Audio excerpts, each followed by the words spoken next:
ചില പേരൻസ് ഒക്കെ പറയുന്നത് കേൾക്കാറുണ്ട്, എടാ നീ അങ്ങനെ ചെയ്തില്ലെങ്കിൽ മമ്മി ഇനി മിണ്ടില്ല കേട്ടോ, നീ ഇന്ന കാര്യം നല്ല രീതിയിൽ പ്രൈസ് വാങ്ങിച്ചാലേ ഡാഡി ഇനി മിണ്ടുള്ളൂ കേട്ടോ എന്നൊക്കെ പറയുമ്പോൾ കുട്ടികളുടെ ഉള്ളിൽ ഒരു ഇൻസെക്യൂരിറ്റി ഫീലിങ്സ് ഉണ്ടാവും. അതായത് അവർ ചിന്തിക്കും, ഓക്കെ ഞാൻ ഇന്ന കാര്യം ചെയ്താലേ എന്റെ അച്ഛനും അമ്മയും എന്നെ സ്നേഹിക്കുള്ളൂ, അല്ലെങ്കിൽ എന്നെ സ്നേഹിക്കില്ല എന്നൊരു തോന്നൽ കുട്ടിയുടെ ഉള്ളിൽ വരാനും അവർ കൂടുതലായിട്ട് നിങ്ങളെ ചുറ്റിപ്പറ്റി നിൽക്കാനും ഇടവരും.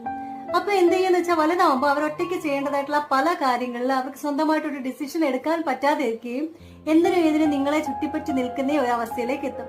അതുകൊണ്ട് കുട്ടികളുടെ അടുത്ത് ഈ വകയുള്ള നെഗറ്റീവ് ടോക്സ് ഒക്കെ ഒഴിവാക്കുക. കുട്ടികളുടെ കൂടുതൽ നമ്മൾ ചെയ്യേണ്ടത്, മോനെ നിന്നെ കൊണ്ട് പറ്റും, നീ ചെയ്യൂ, നീ മമ്മിയുടെ മോനല്ലേ, ബോൾഡ് അല്ലേ, നീ സ്മാർട്ട് അല്ലേടാ എന്നൊക്കെ പറഞ്ഞിട്ട് അവനെ മോട്ടിവേറ്റ് ചെയ്ത് കൊടുക്കുക. അല്ലാതെ ഇന്നത് ചെയ്താലേ ഞാൻ മിണ്ടു കേട്ടോ, ഞാൻ അല്ലെങ്കിൽ കൂട്ടുകൂടില്ല, ഇന്നത് കഴിച്ചാലേ മമ്മി ഇനി മിണ്ടുള്ളൂ എന്നൊക്കെ പറയുമ്പോൾ കുട്ടികൾ ഭയങ്കരമായിട്ടൊരു ഇൻസെക്യൂരിറ്റി ഫീലിങ്സ് ഉണ്ടാവും. പിന്നീട് അത് അവരുടെ ഭാവിയിലുള്ള പല കാര്യങ്ങളിലും അത് അഫക്ട് ചെയ്യും. അതുകൊണ്ട് ഈ വക കാര്യങ്ങൾ